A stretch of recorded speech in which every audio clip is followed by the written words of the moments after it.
Well, thank you very much, Mr. President. It's an enormous pleasure to be back here on this great occasion, partly to give thanks to the Mitsubishi UFJ Trust and Banking Corporation, who Sir Peter Tapsell, who is sitting on the front bench almost opposite me, who was given his first paper speech by my father, I'm pleased to say, organised 25 years ago.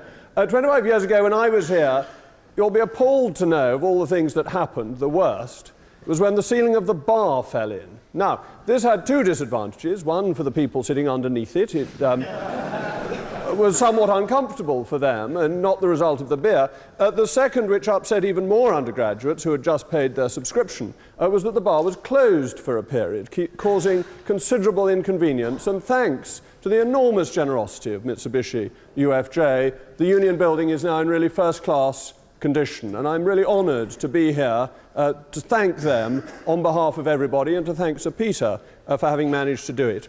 And then to talk on my favourite subject, which I can do for many hours, but I'm told I've only got 10 minutes. Fortunately, so much of the argument has been made by my honourable friend, the member for St Peters, who put the case with admirable brevity and wit. The honourable gentleman, the member from Lincoln, unfortunately was not as accurate in what he had to say. Just sort of little points that one picks up. He was unaware that Scotland had more Conservative MPs than Labour MPs as late as the 1950s. So it's not the case that Scotland has always been this socialist haven. That's a very modern innovation and a sorry one for the Scots. He talked about the common fisheries policy. This is the first time I've ever heard anybody tell our bankrupted fishermen who have been put out of business by the European Union that it's good for them because they can go and fish in Spain. No, it's not good for them because they can go and fish in Spain. It's bad for them because we used to have the greatest fish resources in our territorial waters, which have been taken by industrial Spanish fishing. So we have bankrupted our fishermen, not given them this great hope. And then Croatia. Well, I sit on the European Scrutiny Committee, and the European Commission itself put forward documents saying that Croatia had failed to meet its targets for an independent judiciary, failed to meet its targets for getting corruption out of the police force. Oh, but we'd let them in anyway because we believe broadly in enlargement, and the process has gone on so long now it'd be a frightful bore to stop. So it's not something that makes people do what they say, it's something that supports the European Union in getting what it wants and following its policy objectives. But let's just look at this issue of democracy within the European Union and the threat posed by it. My honourable friend from St Peters has already told you about the scandalous Irish experience, where if the people give a wrong result, they have to get to vote again until they give the right result. That happened in Denmark as well, and it happened in Holland, and it happened in France. Though in the case of Holland and France, what did they do? They changed the constitutional treaty into the Lisbon Treaty and then didn't allow anyone to vote at all. So you just push it through because if the electorate don't like it, well, you try and get another electorate who may like it. But the whole basis, the structures are not democratic. Let us take the three pillars. The Commission, first of all, entirely appointed, no democratic element in that.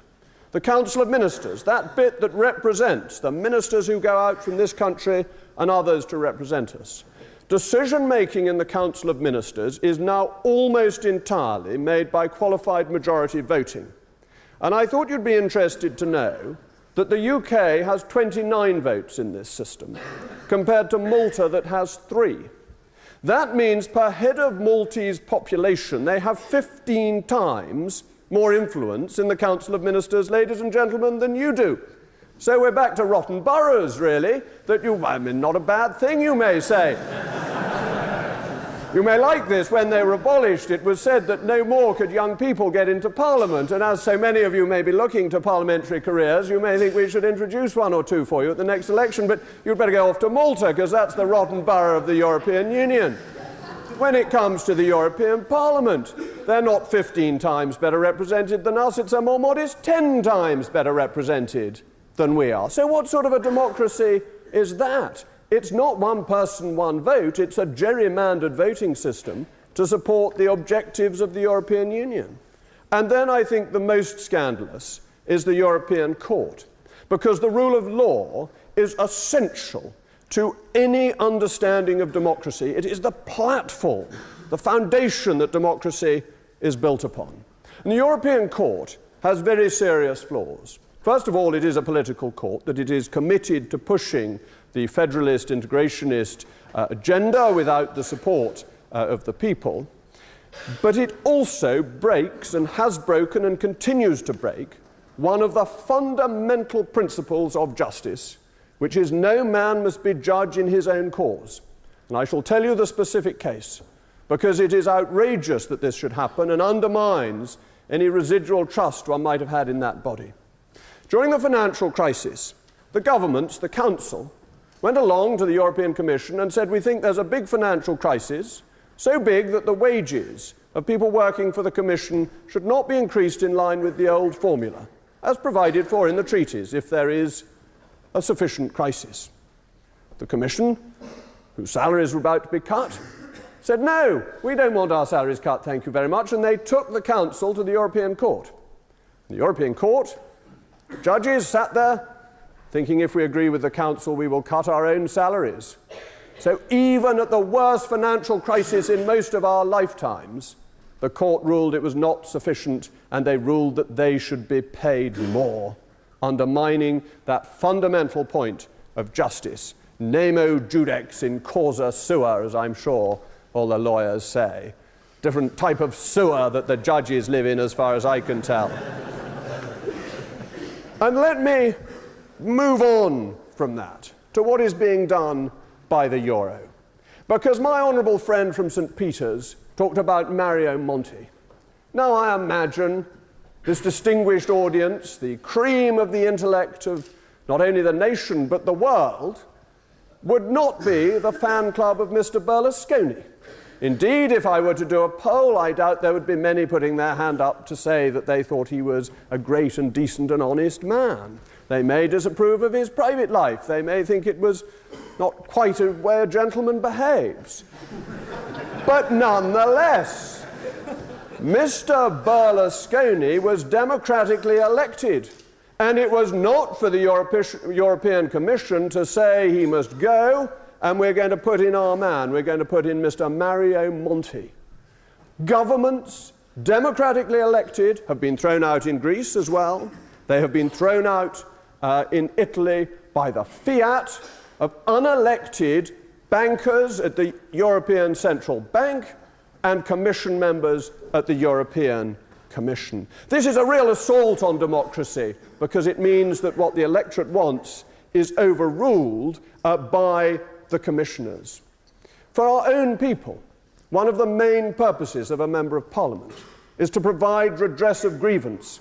It is why members of Parliament make surgery appointments with their constituents. So that if something goes wrong, somebody is unfairly, badly treated, I can go to the minister in Parliament and I can say my constituent has been treated badly.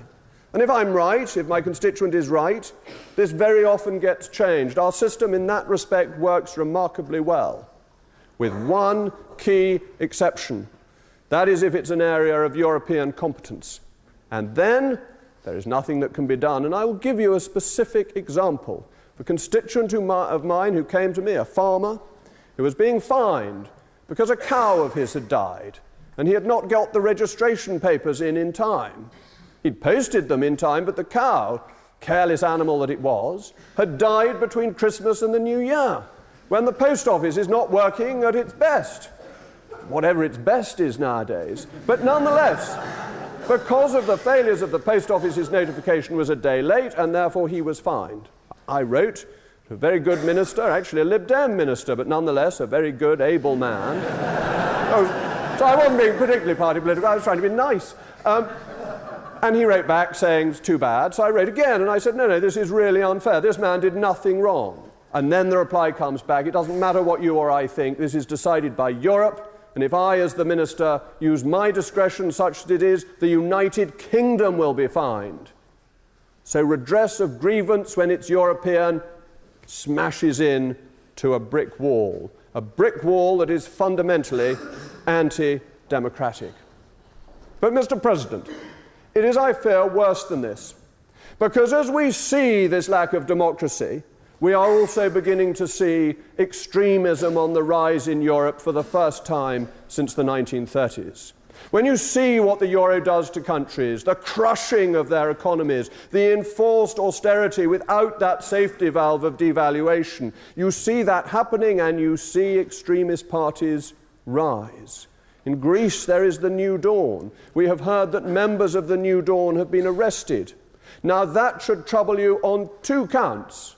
Either they've been rightly arrested, in which case the electors have returned people accused of murder and other very serious crimes, or else they have been wrongly arrested, and we are back to where we were in January 1642, when 5 members of our own parliament were sent for by the king, that we are facing a fundamental attack on democracy. So either way, that arrest should make you tonight sleep less well in your beds. But it's not just the New Dawn, it's the Five-Star Party in Italy, a cranky party of the most peculiar kind that will not settle down to form a government. It's got elected and says, thank you very much, now we're elected, we're not going to do anything.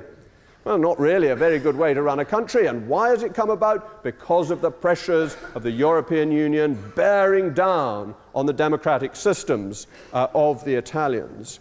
And in France, Miss Le Pen, taking on the mantle of her father, now has about 25% in the opinion polls for those looking to vote in European elections. So what is this great experiment doing? It's helping once again the rise of the extreme right and in some cases the extreme left. That is the threat to democracy that is there, that is coming, that is deeply destructive. But the fundamental problem, the real issue at hand tonight, is that there is less democracy in this country because of the European Union. Because, ladies and gentlemen, however you vote at the next general election, 60% of our laws, and some say higher, is made on the basis of European agreements where the Maltese proportionately outvote us 15-1. Whoever you vote for matters less than whoever somebody in Malta votes for about the laws of our country. And if you're unsatisfied with that, if you want it changed, I can't give you any redress because the United Kingdom Parliament, the most ancient democratic parliament in the world, has been made powerless. That is the threat to democracy. It is here, but it is on the continent as well. It is a frightening spectre. The best way to deal with it is to deal with our relationship with the European Union, to put our own democracy first and foremost, and hope that others follow.